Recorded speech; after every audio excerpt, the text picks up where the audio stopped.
On this episode of China Uncensored, 10 signs China's military is weaker than you think. Hi, welcome to China Uncensored. I'm your host, Chris Chappell. Now, as an American propagandist, intensely jealous of China's rise, I'm torn. On the one hand, I want to portray China as America's greatest threat.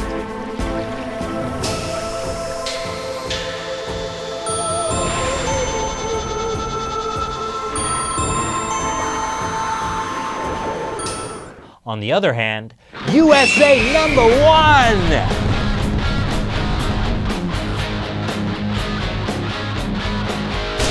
I mean, sure, China has the largest standing army in the world with 2.3 million people, a military budget of $120 billion, and spider tanks.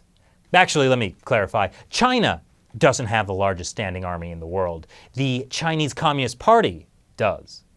According to the Congressional Research Service, the PLA is not a national army belonging to the state. Rather, it serves as the party's armed wing. Important distinction to make. All the top generals are Communist Party officials. It'd be like if the Republicans and the Democrats had their own armies. In fact, new soldiers have to swear allegiance to the Communist Party, not to protect the Chinese Constitution or, the Chinese people.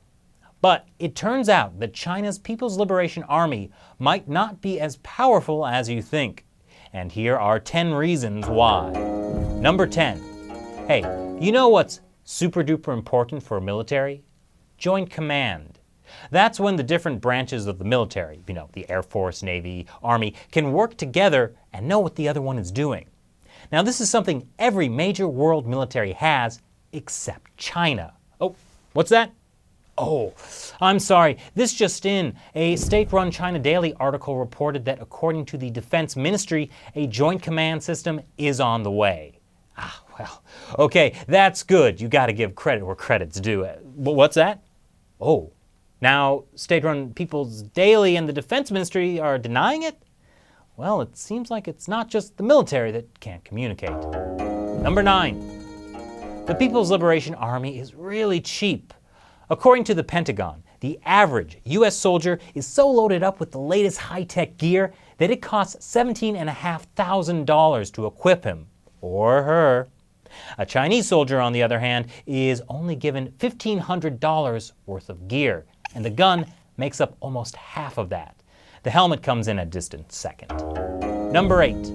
Some of the equipment they do have, well, a lot of soldiers today can't even fit into. According to research from China's General Armament Department, Chinese soldiers on average have grown taller by 2 centimeters and 5 centimeters around the waist. That means they're too big for their own guns and tanks. And even though China's military spending has gone up to $120 billion a year, a lot of that is just going into reconfiguring currently existing equipment. Number 7. Even if they don't have the latest high-tech equipment, the People's Liberation Army has great forward-thinking minds like Vice Admiral Zhang Zhaozhong. In 2003, Zhang predicted that U.S. troops would never take Baghdad. Literally hours later, U.S. troops marched into Saddam Hussein's palace in Baghdad. And Zhang also predicted that ousted Libyan leader Muammar Gaddafi would never be found, just as Libyan rebels were dragging him out of his hideout. Zhang also said Beijing smog really isn't such a bad thing because it could block America's laser-guided missiles. Number 6. China is the only country that's a permanent member of the UN Security Council that has never built their own aircraft carrier, though they did refurbish one they bought from Ukraine. Anyway, it had to dock shortly after launch because of suspected engine failure. Number 5. Every year, the PLA swells by 6 million new recruits. Now, that might be cause for alarm if it weren't for the fact that they're gone after a month.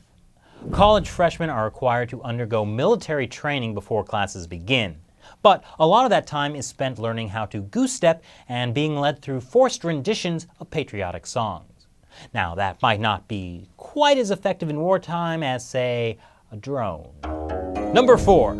Now, you'd think one of the most important parts about learning to be a soldier would be to learn how to be a soldier. But in China, political and ideological indoctrination is first and foremost. 20 to 30% of their training is devoted to studying party propaganda, singing patriotic songs, and going over the finer points of Marxist-Leninist thought. Except during induction training, then it's 40%. Number 3. That might not matter much because Chinese ground troops aren't exactly fighting in a lot of wars. In fact, the last time Chinese troops were deployed en masse was 1989 Beijing. Number 2. New recruits to the PLA aren't exactly Rambo. 60% of college students applying for military service fail the physical exam, according to Beijing's Army Recruitment Office. The problem, the recruitment office says, is because students are overweight, weak, and have bad eyesight. In fact, Beijing has twice lowered standards for physical fitness for those applying for military service, first in 2008 and again in 2011.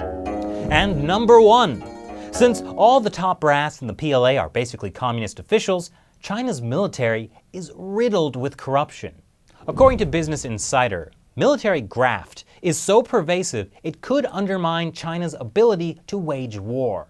Several high-ranking members have been expelled from the party and arrested, including Xu Saiho, who was the top military official during former party leader Hu Jintao's administration. So let's sum up. If you combine all of the above with the fact the People's Liberation Army hasn't been in overseas combat in about 30 years, and you have a dangerously unprepared, untrained military that is controlled by people with no actual military expertise, and whose primary concern is perpetuating the Communist Party's power. Actually, China's military sounds kind of terrifying. So I'm going to hide under my desk, but while I do that, be sure to leave your comments below and subscribe for more episodes of China Uncensored. And anyone else who wants to join me down here, perfectly welcome. Once again, I'm Chris Chappell. See you next time. The 3 rectifications and 1 demolition campaign is, in theory, geared towards removing illegal structures. But in reality, the illegal structures on the lists are all pretty much churches and temples. And by 1 demolition, they mean hundreds and hundreds of crosses and scores of churches. But who's counting? May 13th is World Falun Dafa Day, which is apparently a thing. More than 8,000 Falun Gong practitioners from around the world made their way to New York City last week to mark the occasion.